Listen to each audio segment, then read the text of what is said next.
Hello, in this video I will show you how you can integrate a Swagger UI on your Golang application. So I have this application in Go, which is built gRPC first, but with gRPC gateway, it is exposed in HTTP. And the goal of this video is to be able to easily test and document the HTTP endpoints using Swagger.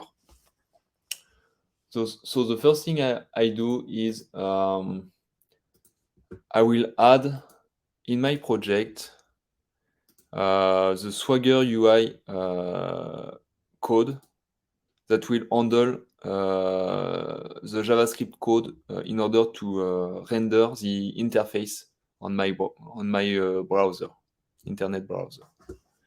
So this is the first thing.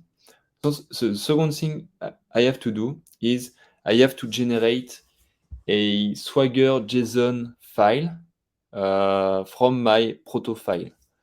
So in order to do so, I will go to my makefile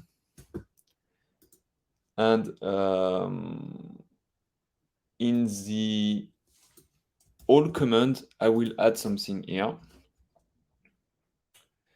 Swagger out. I will just rename this file here. So what does it do?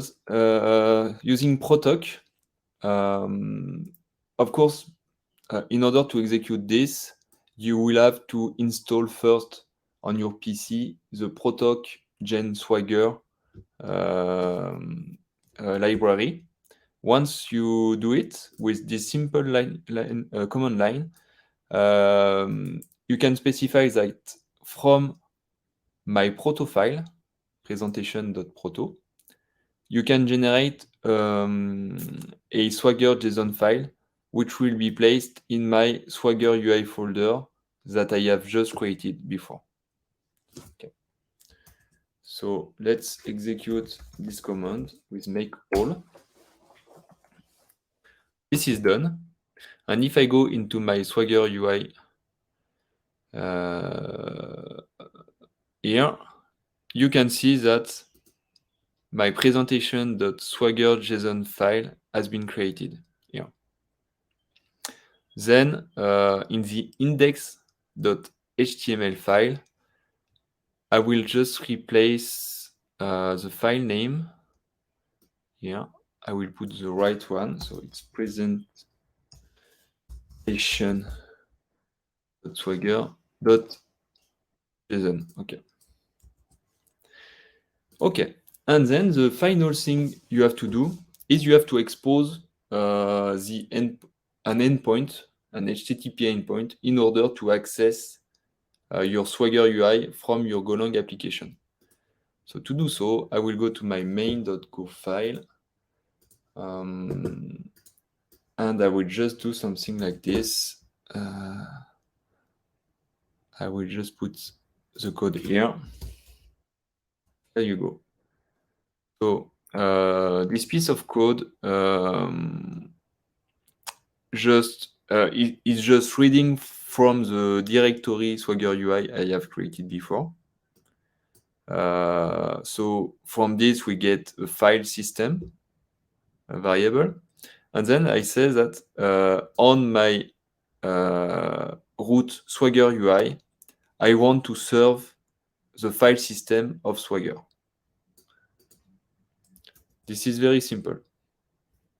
Okay, so, and once you have done it, normally when you run your application, on the root Swagger UI, you will have access to all the HTTP endpoints declared in your proto file.